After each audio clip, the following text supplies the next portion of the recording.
This is my new 2020 Razor Pro XP. I got it about a month ago after much deliberation whether or not I should spend the money. It's a lot of money. But I decided to go ahead and do it because of all the great reviews and everything online. Everybody said it's the greatest razor ever made. So I decided to try it for myself.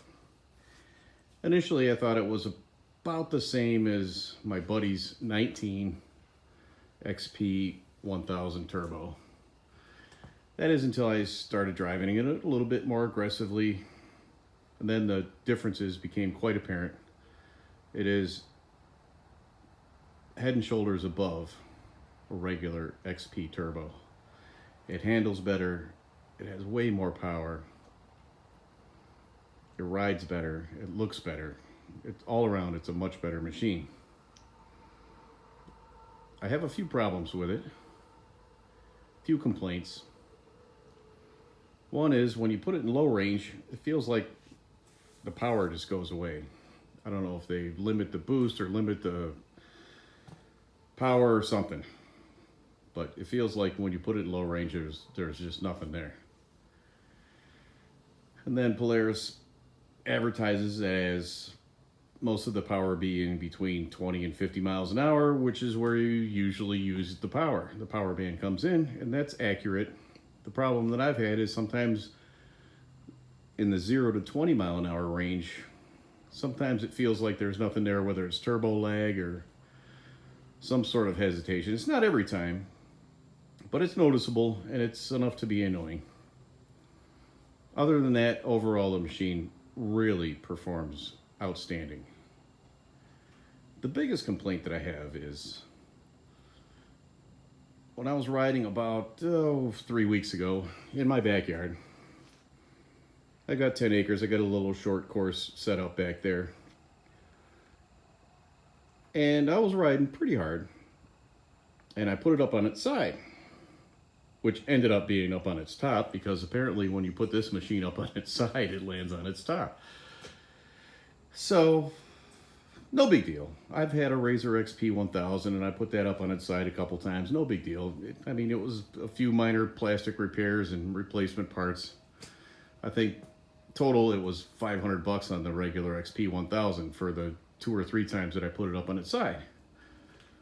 This one, when I got it put back upright and pulled it back up to the garage, started looking at it, and it was quite apparent that the damage was going to be a little bit more than $500.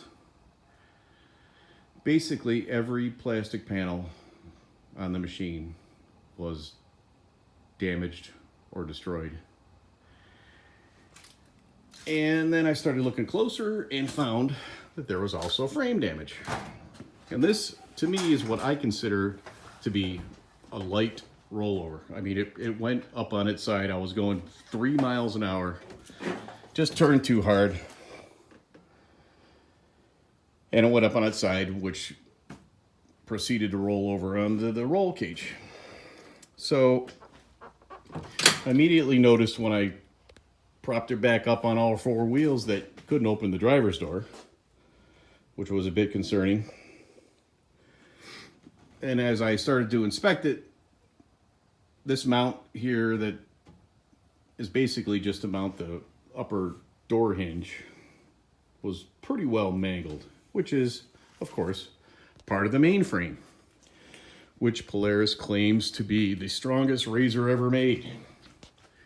But I can tell you for sure, like I said, I put my regular XP 1000 up on its side more than once, and it handled it much better than this thing did. I pulled the front plastic off because it was destroyed and found that both radiators were destroyed, all smashed, mangled. Like I said, every piece, every fender bracket, every fender, every plastic has some sort of damage. Some of it's repairable, some of it's not. It needs to be replaced. So immediately I went about the business of trying to find some replacement parts. And of course, basically nothing's available from Polaris. So I called the Polaris helpline, the customer service line. They call it owner connection. And they were less than helpful, to put it nicely. So I continued to try to work my way up the ladder till I can get somebody to answer the question. The question that I was asking them is, why would you release this vehicle to the public if there's no replacement parts? I mean, it's a rough service off-road vehicle. Damage is going to happen. And the basic response that I got from pretty much everybody at Owner's Connection was, I don't know. And they really didn't seem to care. So I finally got somebody over there that could at least pretend to care, and they were able to help me to get some parts ordered, but like I said, nothing's available. So we ordered it vehicle down, which was a whole process in itself, and they're supposed to pull the parts off the assembly line, and that was a week and a half ago. Still don't have any parts. I'm waiting for radiators and fenders and other miscellaneous parts so I can at least put this thing back together. But called them again the other day, and they said, well, it's going to be sometime in November. And that's about as good as they could clear it up for me. Nobody over there can still answer the question, why do you release a vehicle to the public if there's no replacement parts?